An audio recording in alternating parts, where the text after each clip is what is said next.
Two people that I am collaborating with right now. Kristen Anderson-Lopez and Bobby Lopez are our guests tonight. They are Oscar winners for Let It Go from Frozen. That's only the second film they've ever written, which is amazing. The second film that I ever wrote, my mom has read. So, along with the book writer Jennifer Lee, who also wrote and co-directed the film, Kristen and Bobby have adapted Frozen for the Broadway stage. We begin performances at the St. James Theater in just 4 weeks. So please welcome to the stage Kristen Anderson-Lopez and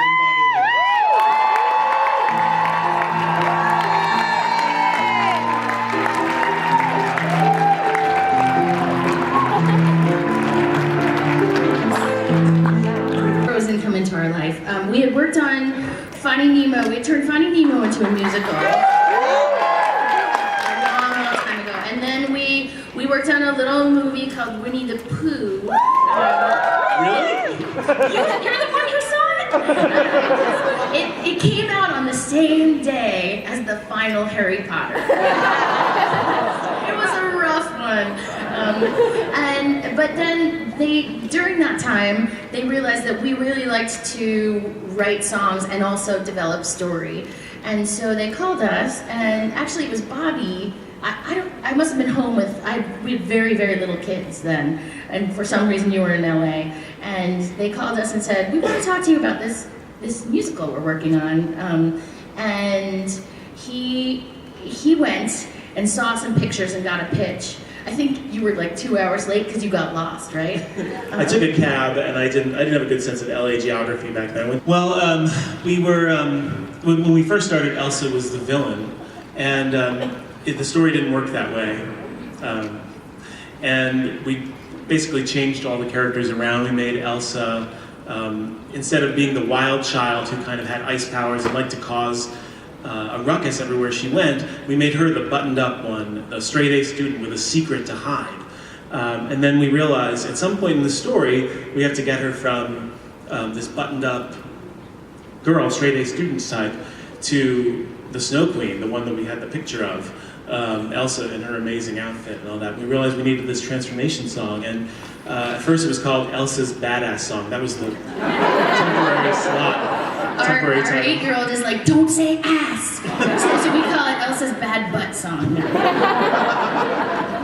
And so Kristen really had a good beat on what this was about: power, female awakening to their power. And we were walking in Prospect Park, right?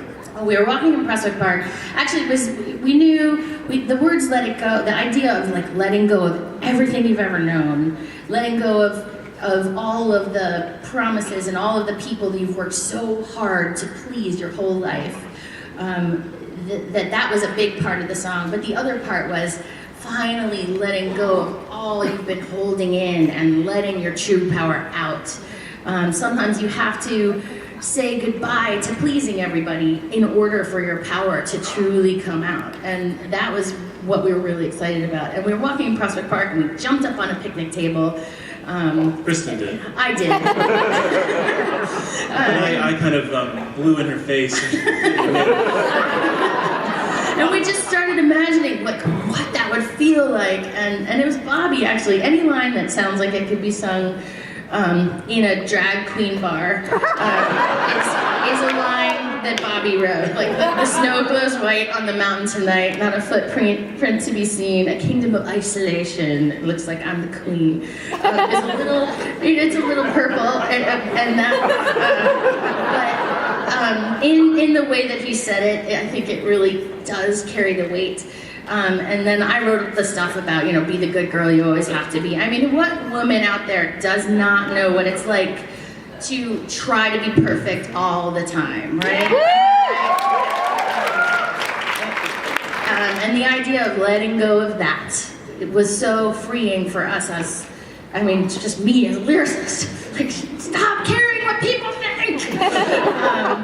And it just sort of flowed out. So that's Let It Go. Beautiful. And there are 8 songs that we know from the film, and they're much more interconnected than we realize when we're singing them at karaoke. I'd like you guys to talk about some of the recurring motifs that appear in the show. Sure, yeah. You know, it all kind of boils down to Let It Go, and I think I'm going to head over to your chair, Brian. Woo! Hello. Now I'm over here. So after we wrote Let It Go, the filmmaker said, okay, we have to make the movie around this. We know this song is going to be in it. And so we felt free to use Let It Go to help create the other songs in the movie. So, for example, there's a part in Let It Go where she sings, don't let them in, don't let them see, be the good girl you always have to be, etc. We realized that was a callback to an earlier moment. So when we wrote the song First Time in Forever, that became that earlier moment when Elsa's up in her tower. Don't let them in, don't let them see, right? It's the same notes.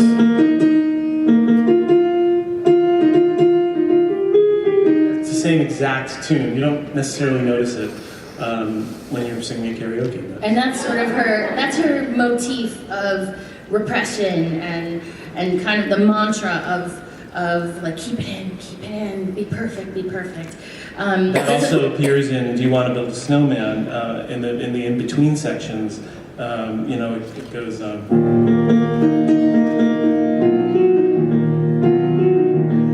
and there's another part which we like to call the dangerous theme now.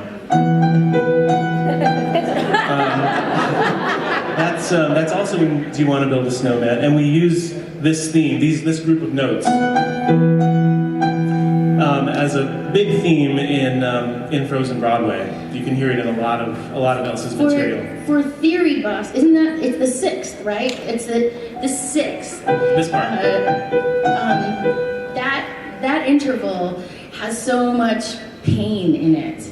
And so that's kind of, we call it, you know, it's really the seat of Elsa's pain. And anytime that we are feeling Elsa's pain, chances are there's a 6th in there. And then there's sort of the Frozen Heart theme. Right. Of well, I was going to say, in the bridge,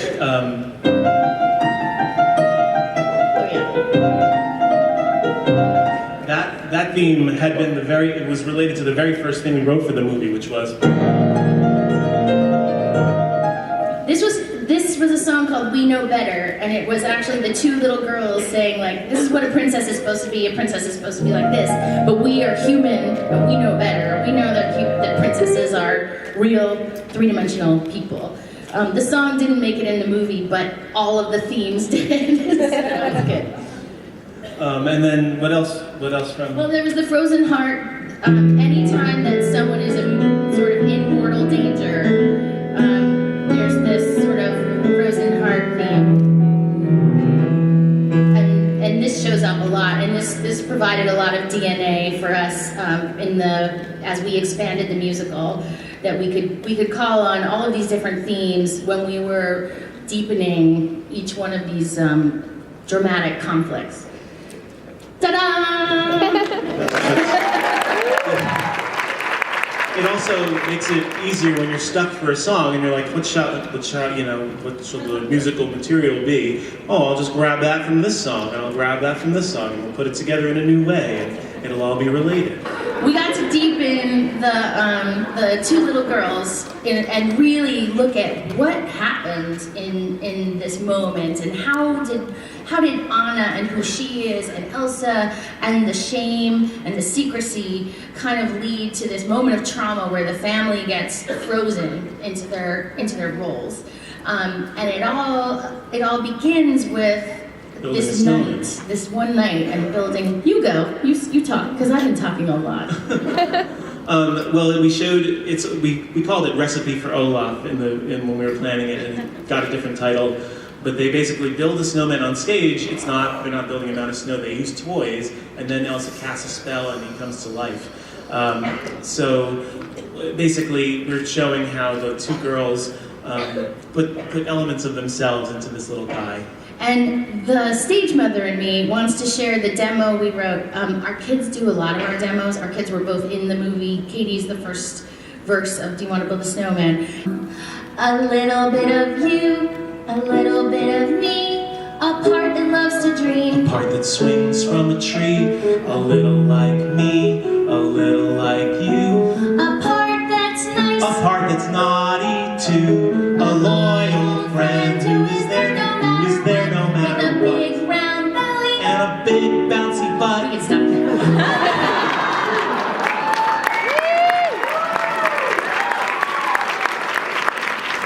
You want to play that again, and I'll just sing Let It Go to it. Oh yeah, do you want to sing? Yeah.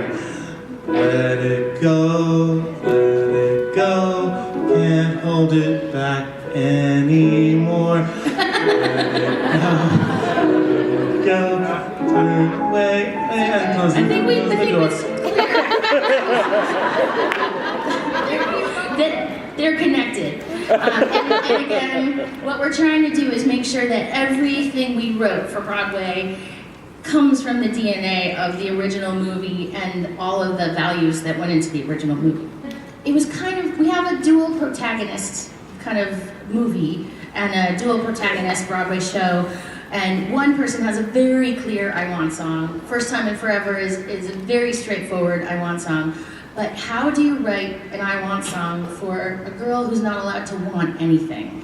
And that was our struggle as we looked at the movie, and we saw that once you lost Elsa's close-ups in the first 30 minutes of the movie, we needed to figure out a different way to tell the story, because you can't zoom in if you're in the third mezzanine and see what's going on in her eyes. We needed to find a way to express what you saw in those moments of panic and those moments of longing and yearning to be herself.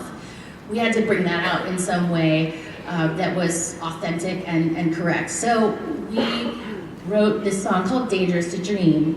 Do you want to talk a little bit about it? Well, sure. Why don't you sing it first, and then we can talk about it. Sure. Yeah. Okay. I'm gonna sing. We're gonna sing just little snippets of these things because we don't want to spoil it for the real experience. Okay. I'm gonna stand up for this one because this is Elsa at her coronation. We kind of go into her mind as she's getting ready to have to hold those objects and doesn't want to let her powers come out in front of everybody, and everything is riding on this moment. I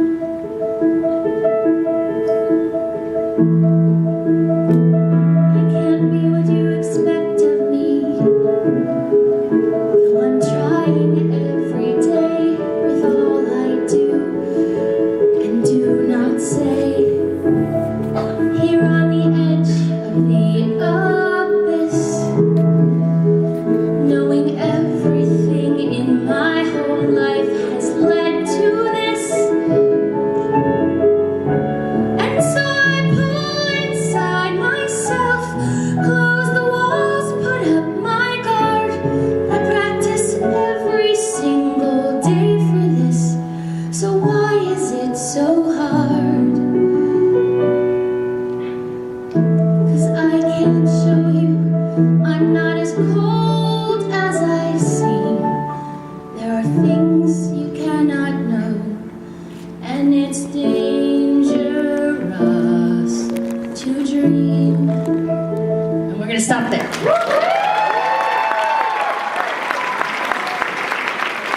So if you can play that dangerous, just the melody. No, yeah. Da da da da. Right? The dangerous motif. I really can't wait for the world to see how Michael Grandage and the beautiful production has brought that song to life. It is.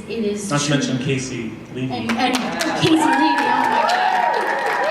I cannot wait, because when we saw it come to life in Denver, it just took my life, it took my breath away. It was so beautiful, and I was so proud to be working with these incredible artists who took something we wrote in our basement and turned it into this beautiful living painting up there. So I'm really excited to share that, starting February 22nd. So, this is a fun one for us to write. Well, basically we realized you can't do that. You can't do a big action scene. You don't want to. People following a musical story want to see emotion on stage. So we have this character, Christoph, played by John Groff in the film, Jelani Aladdin. And you guys, in person, he is as sexy as a Yeah. And of course he's got this glorious voice which we really didn't use. So we wanted to give Christoph his due, and so we wrote a song that brought Anna and Christoph from meeting up the mountain and show it's more of a journey, like a philosophical clash over their approaches and philosophies of love. Yeah, we were really excited to get to lean into this romantic comedy, and so and we put in sort of traces of our own sparring relationship in there, and we're going to sing the first little bit for you right now. You've got opinions on my life and my relations, but let me tell you what. Okay, enlighten me. Love is the one thing that has zero complications, and I can trust my gut. Okay, you frighten me. Some people know their hearts the minute true love starts.